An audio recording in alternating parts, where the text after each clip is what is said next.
سلام خدمت دوستان عزیزم، هنرمندان و بانوان محترم. امیدوارم که حالتون خوب باشه و همواره ایام به کامتون باشه. برای بافت این چی بود اسمش؟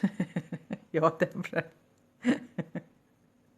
با سلام خدمت دوستان عزیزم، هنرمندان و بانوان محترم. امیدوارم که حالتون خوب باشه و همواره ایام به کامتون باشه. برای بافت این یقه دورگردنی که قراره با هم ببافیم، انتخاب نخ خب سلیقه‌ای هستش، اما خب طبیعیه که نختون نباید نازک باشه، ولی بازم اگر دوست داشتین اشکالی نداره. خب چون که این یقه رو معمولا تو فصل زمستون و پاییز استفاده میکنن و نخی که استفاده میکنین اگر که ضخیم باشه یا نیم ضخیم باشه خیلی بهتره. و قلابی هم که تهیه میکنین روی برچسب نخی که انتخاب کردین نوشته شده که معمولا اون حد بالای شماره‌ای که نوشته شده رو اگر که تهیه بکنی خیلی بهتره برای بافت این مدل. و حالا برای شروع الان من 72 تا تعداد زوج زنجیره سر انداختم که با هم بافت رو شروع میکنم. بله الان من 72 تا زنجیره سر انداختم و از همینجا که حلقه روی قلاب‌ها از زیرش میشمارم 1 2 و توی خونه دومی نخ روی قلاب میندازم و یه پایه متوسط نخ میگیرم و حالا این 3 تا حلقه رو یکی میکنم و بعد یه دونه زنجیره میزنم. به ازای این یه دونه زنجیره یه خونه جا میذارم، تو خونه بعدی مجددا یه پایه متوسط میبافم.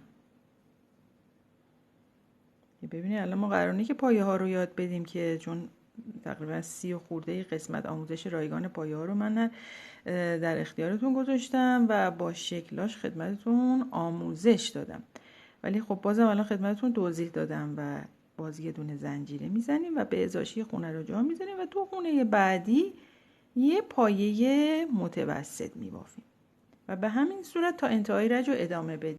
در ضمن توجه بفرمایید که اندازه‌ای که زنجیر میزنیم باید دور تا دور گردن باشه و سعی کنین خیلی تنگ زنجیره سر نندازین، خیلی هم گشاد سر نندازین که گشاد باشه و به قول معروف لپ لپ بخوره دور گردن. یه جوری اندازه سعی کنین سر بندازین و قلابتون هم عرض کردم دیگه نمره بالا باشه که با توجه به نختون ریز نباشه. پس ببینین بازم خدمتتون عرض می‌کنم یه دونه زنجیره میزنیم، به ازاش یه خونه رو جا میذاریم و خونه بعدی یه پایه متوسط میبافیم و به همین صورت تا انتهای رج رو ادامه میدیم و به همین شکل میبافیم. ادامه بدیم تا آخر رج رو. خب عزیزان ببینید من تا انتهای رج رو بافتم و حالا یه دونه زنجیره میزنم و بافتم و برمیگردونم و اینجا ببینین اینجا یه دونه پایه متوسط میبافم، نخ روی قلاب میندازم و این پایه متوسط اولی رو برای رج جدید میبافم و بعد 2 تا زنجیره میزنم و میام اینجا تو این فضا، یعنی بعد از این پایه تو این فضا ببینید همین پایین این خونه‌ای که جا گذاشته بودیم، بذارید من با این قلاب نشونتون بدم. اینجا همین خونه‌ای که جا گذاشته بودیم رج قبل یه پایه متوسط میبافیم. بله نگاه کنین نخ روی قلاب میندازیم، قلابو اینجا میبریم، نخ میگیریم، یه مقدار نخمون رو میکشیم و ارتفاع بهش میدیم و بعد این 3 تا رو با هم یکی میکنیم و مجددا 2 تا زنجیره میزنیم و باز ببینین نشونتون بدم من با این یکی قلابه همینجا که این خونه‌ای که جا گذاشته بودیم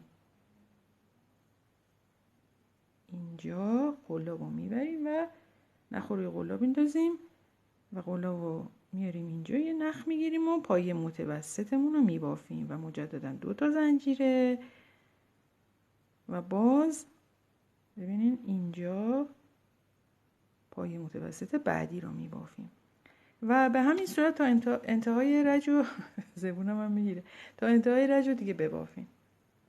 دوستان عزیزم، من رسیدم به انتهای رج، آخرین پای متوسط من بافتم. یه دونه حالا زنجیره میزنم و دیگه این گوشه ببینین، این نگاه کنین، این که کج شده اینو میگیریم و پای متوسط دیگه آخرین پای متوسط این رج رو میبافین و بعد یه دونه زنجیره میزنین، بافتتون رو برمیگردونین و همینجا که یه دونه زنجیره زدین، حالا یا این بر یا همون زیرش، ببینید فرقی نمیکنه، اولین پای متوسط رج جدید رو میزنین و بعد 2 تا زنجیره میزنین و میایم بین این دوتا نگاه کنین، یه مقداری بافتتون رو اینجوری باز کنین با دستتون و این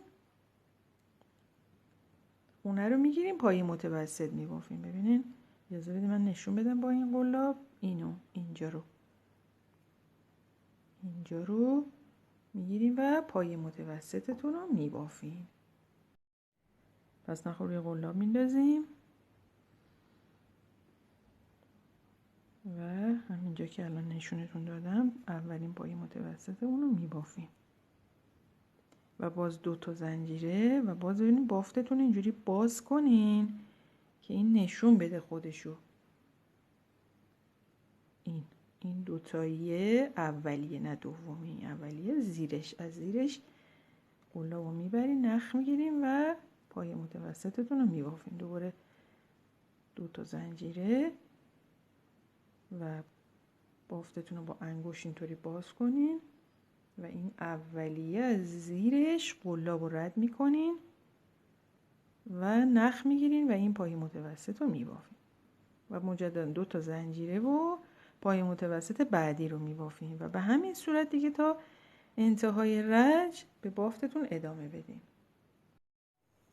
بله دوستان، پس 2 تا زنجیره که زدین، ببینین حالا میخواستم جای نکته خدمتتون عرض کنم. وقتی که 2 تا زنجیره زدین، اینا رو اینطوری اینو با انگشتتون بدین کنار، باز کردین، این 2 تا حلقه ها که اینجا دیدین سمت راستی و سمت چپی، خب حالا این پای متوسط هم از زیرش میتونین ببافین، هم از این وسط، یعنی این قلاب رو ببریم وسط این اولیه و نخ بگیرین و پای متوسطتون رو ببافین. اینم گفتم خدمتتون بگم که فرقی نداره که حالا از وسطش بگیریم. ببینید الان من از وسطش گرفتم، نگاه کنید چه شکلی شد، یا از زیرش مثلا بگیرین دیگه، از زیرش بگیرین یه مقداری میره پایین تر، از وسطش بگیرین یه مقداری بالاتر میاد، فرقش فقط همینه و تا انتهای رج رو ببافین. بله دوستان عزیزم، من رسیدم به انتهای رج، آخرین پای متوسط من بافتم. حالا یه دونه زنجیره میزنم و این کنار آخرین پای متوسط هم میبافم و دقت کنین که شما کجا این پای متوسطتون رو میبافین که کناره این یقه برای شما صاف بشه و حالت مورب و اوری پیدا نکنه. حالا برای شروع رج جدید دوباره یه دونه زنجیره میزنین و بافتتون رو برمیگردونین و باز حالا ببینین اولین پای متوسط و بالای این باید ببافین، یعنی اینجا. حالا نگاه کنین، باز من خدمت رو عرض میکنم از همون وسطش بگیرین، از زیرش من تو فیلم های قبلی خدمت رو عرض کردم از زیرش هم بگیرین ایرادی نداره، ولی از وسطش خب بهتره، از وسطش قلاب رو رد کنین و پای متوسطتون رو ببافین. من این نخو گرفتم و این پای متوسط اولی رو میبافم، دوباره 2 تا زنجیره میزنم و باز اینجا نگاه کنین، دقت بفرمایید، ببینید 1 و 2، این دوتا که بغل هم هست دیگه همین که بالای اینه، یعنی این میشه دیگه. از این وسطش اینجوری از این وسطش قلابو رد میکنین و این پای متوسطتون رو میگیرین و میبافین.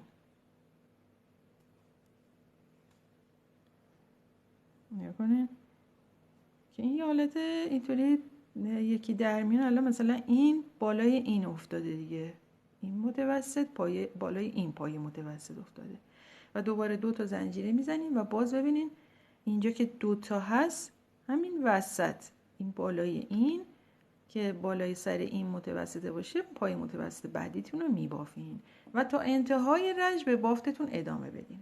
دوستان ببینیم، من از این مقداری جلوتر دوربین آوردم و از جلوتر میخواستم نشونتون بدم.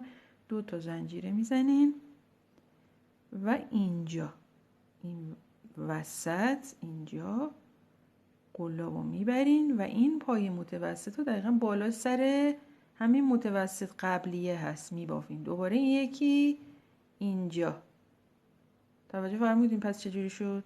اینجا که قشنگ بالای سر این باشه دیگه. میبافین تا انتهای رج. بعد دوباره رجتون رو با یه زنجیره شروع میکنین و مثل همینا که الان خدمتون عرض کردم میبافین تا اون ارتفاعی که میخواین یقتون برای شما اندازه باشه و شکل بگیره. پس ببافین، منم یه چند رجی میبافم بعد میام خدمتون. بله دوستان عزیزم، من یه چند رجی بافتم و شما حالا 20 رج یا 19 رج، حالا میگم باز بستگی داره به اون ارتفاعی که دلتون میخواد که این دور گردن رو بگیره میبافین و بعد که بافتین تا اون مقداری که خواستین 4 تا زنجیره میزنین و بافتتون رو برمیگردونین. بعد 1 2 3 این وسطیه قلاب رو میبرین یه پایه وصل میزنین به این صورت. دوباره 1 2 3 4 تا زنجیره و باز این وسط یه پایه وصل میزنیم. 1 2 3 4 این وسط، حالا یا یکم این ورتر اون ورتر، اینا زیاد حالا مهم نیست، همجوری پایه وصل میزنین تا انتهای رد. 4 تا زنجیره پایه وصل تا انتهای و بعد تا انتهای رجو که دیگه بافتین نختون رو کات میکنین و بافتتون رو به این شکل، یقه رو به این شکل قرار میدین و اینجا این قسمت بنا به مقدار و اندازه‌ای که بافتین، مثلا اگه زیاد بود 3 تا دکمه، اگه یه مقداری باریکتر بود 2 تا دکمه این قسمت میدوزین و دیگه یقه برای شما کامل میشه. خب دیگه اگه اجازه بدین من از حضور شما عزیزان مرخص بشم. این آموزش هم اینجا به اتمام میرسه. تا آموزش بعدی شما رو به خدای بزرگ میسپارم. خدا یار و نگهدارتون باشه.